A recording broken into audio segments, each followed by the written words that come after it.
Secara sederhana, kita bisa mengartikan kemiskinan sebagai kondisi seseorang yang tidak mampu memenuhi kebutuhan dasar seperti sandang, pangan, papan, pendidikan, serta kesehatan yang layak.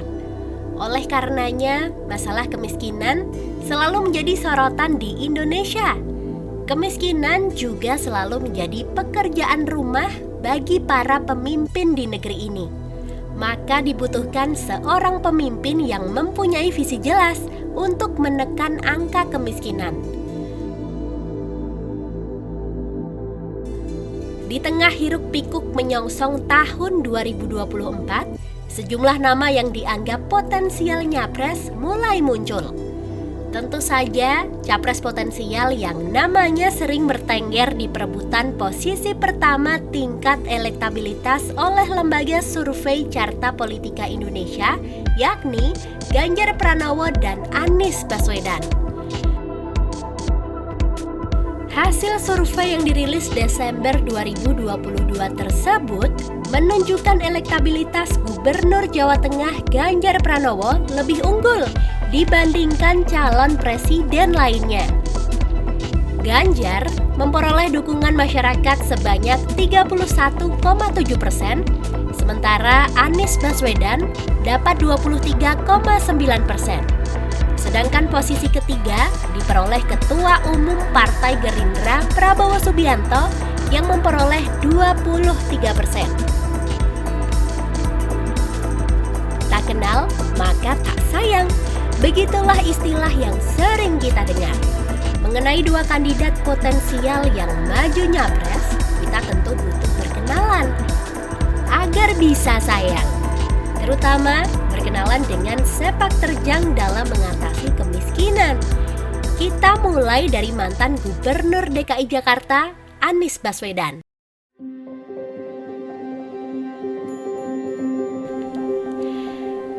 Anies mengusung program kolaboratif untuk menanggulangi kemiskinan di Jakarta. Saya tak terlalu paham dengan kolaboratif yang dimaksud, karena setelah membaca penjelasannya, hanya menjabarkan tentang kerjasama dari unsur pemerintah dan non-pemerintah. Tapi apa program yang dilakukan tak dijelaskan? Atau memang nggak ada? Atau saya saja yang salah persepsi? Saya jujur tak tahu. Dari beberapa literatur yang saya baca, tujuan program itu sebagai pembangunan berkelanjutan Sustainable Development Goals berbasis kawasan untuk pengentasan kemiskinan dan Kelurahan Kalibaru dipilih sebagai pilot project. Selain itu, ada pula program Community Action Plan (CAP) yang bertujuan untuk meningkatkan kualitas warga di kawasan pemukiman kampung-kampung di Jakarta.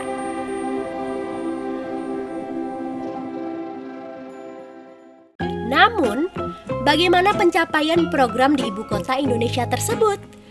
Berdasarkan data dari BPS Provinsi DKI Jakarta, pada Maret 2020 angka kemiskinan Jakarta melonjak.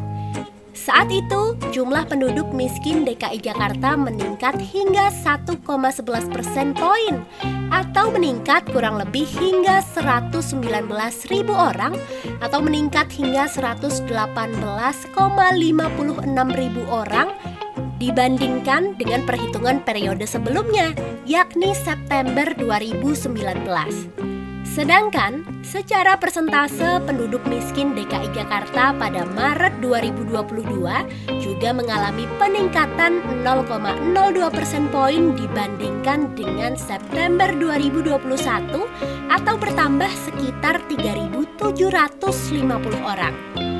Kondisi kemiskinan yang dilihat dari Indeks Kedalaman Kemiskinan P1 dan Indeks Keparahan Kemiskinan P2 juga agak memburuk. Angka P1 DKI Jakarta pada September 2021 adalah 0,753, sedangkan pada Maret 2022 adalah 0,768 atau mengalami kenaikan sebesar 0,015 poin. Hal ini berarti jurang kemiskinan semakin dalam. Data tersebut tentu saja menjadi catatan hitam Anies.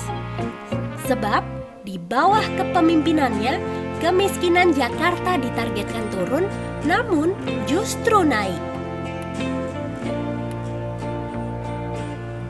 Bukan apa-apa, saya terkadang heran mengapa program itu tak mampu menekan angka kemiskinan, malah justru bertambah. Padahal secara umum selama era Anies, kisaran anggaran pendapatan dan belanja daerah APBD DKI Jakarta per tahun sebesar 77 triliun hingga 89 triliun. Dan tentu itu bukan angka yang sedikit, karena di Jateng APBD hanya 24 triliun. Kenyataan itu juga menambah panjang daftar catatan kegagalan Anies Baswedan selama memimpin Jakarta.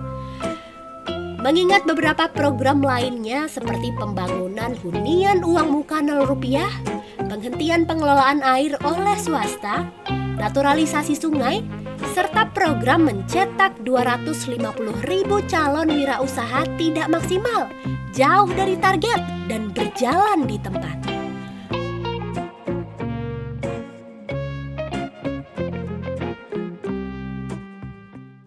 Lalu, bagaimana di Jawa Tengah?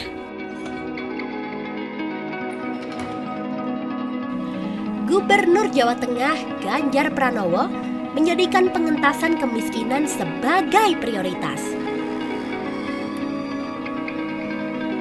Bagi Ganjar, pengentasan kemiskinan akan sulit dicapai jika permasalahan utama tidak diidentifikasi dengan baik. Oleh karena itu, salah satu terobosan pria berambut putih ini yaitu program 1 SKPD 1 Desa Binaan. Program 1 SKPD 1 Desa Binaan ini menyasar desa dengan kategori merah yang berarti sangat membutuhkan perhatian dan bantuan karena tergolong desa miskin. Program itu terus digeber sebagai jalan mewujudkan kemiskinan di Jateng mencapai single digit. Secara teknis, program tersebut akan mengerahkan tim dari SKPD untuk melakukan pendampingan serta pengajaran metodologi pengembangan desa. Tentunya, pendampingan tersebut didasarkan pada klasifikasi jenis kemiskinan dan kebutuhannya. Salah satu contohnya di Kabupaten Banjarnegara. Di sana ada sebuah desa yang produksi salaknya sangat melimpah. Kemudian, melalui program 1 SKPD 1 Desa Binaan, Pemprov Jateng memberikan pendampingan dengan mengolah salak menjadi manisan, sekaligus mencarikan mitra pengusaha dari Wonosobo untuk jadi pangsa pasar mereka. Contoh lain dari keberhasilan program ini yaitu saat Pemprov Jateng memberikan bantuan ayam ternak untuk 500 keluarga di Desa Ngerandah, Grobogan. Hal itu sebagai upaya untuk menambah nilai ekonomi bagi keluarga miskin di sana. Selain itu, Pemprov Jateng berhasil mengusulkan agar janda miskin tak bersuami untuk dapat bekerja di pabrik.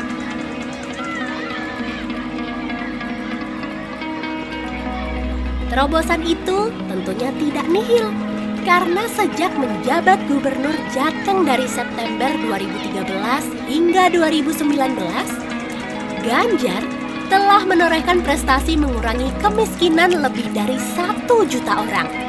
Prestasi ini menjadi yang tertinggi dari semua wilayah di Indonesia. Prestasi ini juga bukan sekedar angka, tapi bukti kalau Ganjar selalu berpihak pada kesejahteraan rakyat. Bukti kalau Ganjar sukses memimpin Jawa Tengah. Selain program 1 SKPD 1 Desa Binaan, Ganjar juga berhasil menekan kemiskinan di Jateng lewat inisiasi program Zakat ASN yang dihimpun Basnas.